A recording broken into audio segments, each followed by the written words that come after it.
Praise the Lord. ஆண்டவருடைய நாமம் மகிமைப்படுவதாக. மீண்டும் ஒரு விசை உங்கள் யாவரையும் இந்த மார்னிங் டிவோஷன் வழியாக பார்க்கிறதில் மிகுந்த சந்தோஷம். கடந்த வீடியோல characteristics of a cleansed heart, சுத்திகரிக்கப்பட்ட இருதயத்தின் 3 தன்மைகளை குறித்து நாம் தியானித்தோம். முதலாவது, சுத்தமான கைகள். நம்மளுடைய நடத்தை, நம்மளுடைய வாழ்க்கை சுத்தமாக இருக்க வேண்டும், அதை தேவன் விரும்புகிறார் என்பதை குறித்து பகிர்ந்து கொண்டேன். 2வது, விக்கிரகத்திற்கு உட்படாத ஒரு இருதயம். நம்மளுடைய வாழ்க்கையில இருக்கின்ற வித்தியாசமான வடிவங்கள் கொண்ட விக்கிரகத்தை நீங்களும் நானும் அகற்றிவிட வேண்டும் என்பதை குறித்து தியானித்தோம். 3வது, உண்மையான இருதயம். நாம் கபடாய் ஆணையிடாமல், மற்றவர்களை ஏமாற்றாமல் உண்மையாய் இருக்க வேண்டியது அவசியமாக இருக்கிறது. தொடர்ந்து இந்த காலை நேரத்தில் சுத்திகரிக்கப்பட்ட இருதயம் மற்றும் சுத்திகரிக்கப்படாத இருதயத்தின் வேதாகம உதாரணங்களை குறித்து உங்களோடு பகிர்ந்து கொள்ள விரும்புகிறேன். Biblical examples of cleansed and unclean hearts.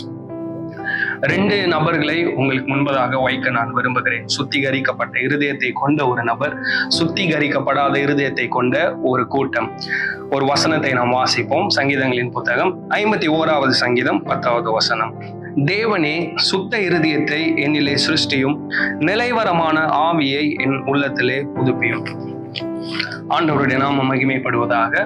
தாவீதனுடைய வாழ்க்கை குறித்து நம்ம எல்லாருமே நன்றாக அறிந்து வைத்திருக்கிறோம். தாவீது பாவம் செய்த பொழுது, தீர்க்கதரிசினால் உணர்த்தப்பட்ட பொழுது, தன்னுடைய பாவங்களை எல்லாம் அறிக்கை செய்து பாடின பாடல் தான் 51வது சங்கீதம். என்னதான் தாவீது பாவம் செஞ்சிருந்தாலும், though he sinned, பாவம் செய்த போதிலும், he sought cleansing and renewal. அவர் கழுவப்படுகின்ற அந்த அனுபவத்தையும் மீண்டும் புதுப்பிக்கப்படுகின்ற அந்த அனுபவத்தையும் தேவனிடம் நாடி கேட்டு அதை பெற்றுக்கொண்டார். இன்னைக்கு நிறைய பேர் இன்னும் திரும்ப எதை பத்தி பேசிட்டு இருக்கோம் அப்படின்னா, தாவீது செஞ்ச பாவத்தை செய்யாதீங்க. ஆனா அவர் பாவம் செஞ்சு அதுக்கப்புறமா அதுல இருந்து சூப்பரா என்ன பண்ணிட்டாரு அப்படின்னா வெளில வந்துட்டாரு. சோ நாம் கற்றுக்கொள்ள வேண்டிய காரியங்களை சரியாக கற்றுக்கொள்வோம். அவர் தேடின அந்த 2 காரியங்கள், ஒன்னு கிளென்சிங், இன்னொன்னு ரெனியூவல். இவருடைய இருதயத்தை பாருங்க, சுத்திகரிக்கப்பட்ட இருதயத்தினுடைய தன்மை. இன்னொரு கூட்டத்தாரை உங்களுக்கு முன்பதாக வைக்க விரும்புகிறேன். மத்தேயு எழுதின சுவிசேஷம் 23வது அதிகாரம் வசனங்கள் 25 முதல் 28 வரை வாசிக்கும் போது, அங்க மாயக்காரராகிய வேத பாரகரே, பரிசேயரே என்று ஆண்டவராகிய இயேசு கிறிஸ்து அவர்களை கடிந்து கொள்கிறார். அந்த வசனங்களை வாசித்து பார்த்தால் உங்களுக்கு தெரியும். நேரம் எடுத்து அந்த வசனத்தை வாசிங்க.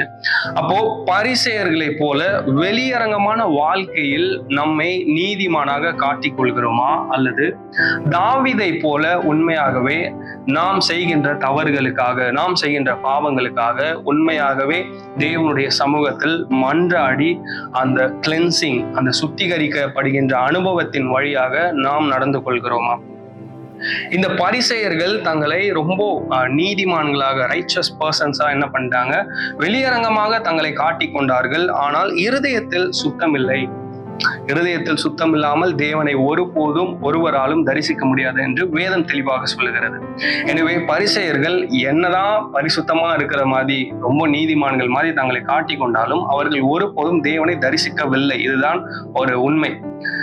தாவீதினுடைய வாழ்க்கையை நாம் எடுத்துக்கொள்வோம். அவருடைய வாழ்க்கையிலிருந்து கற்றுக்கொள்ள வேண்டிய காரியத்தை சரியாக கற்றுக்கொள்வோம். இந்த காலை நேரத்தில் மீண்டும் தேவன் நமக்கு நினைப்பூட்டுகிற காரியம், நம்முடைய இருதயம் எப்படி இருக்கிறது, நம்முடைய இருதயத்தில் ஒரு சுத்திகரிப்பு அவசியமாக இருக்கிறது. தாவீதை போல நம்முடைய பாவங்களுக்காக, அக்கிரமங்களுக்காக, நாம் செய்கிற எல்லா தவறுகளுக்காக அந்த சுத்திகரிப்பின் அனுபவத்தை தேவனுடைய சமூகத்தில் நாடுவோம். அதே நேரத்தில் பரிசேயர்களைப் போல ஒருபோதும் வெளியரங்கமான நீதியை மட்டும், வெளியரங்கமான பரிசுத்தத்தை மட்டும் நாடாமல் நம்முடைய இருதயத்தில் சுத்திகரிக்கப்பட்டவர்களாய் உண்மையாக இருக்க தேவனுடைய சமூகத்தில் நம்மை அர்ப்பணிப்போம். இந்த 2 நபர்களை குறித்து இந்த நாள் முழுவதும் தியானிங்கள். கர்த்தர் உங்களை ஆசீர்வதிப்பாராக. God bless you.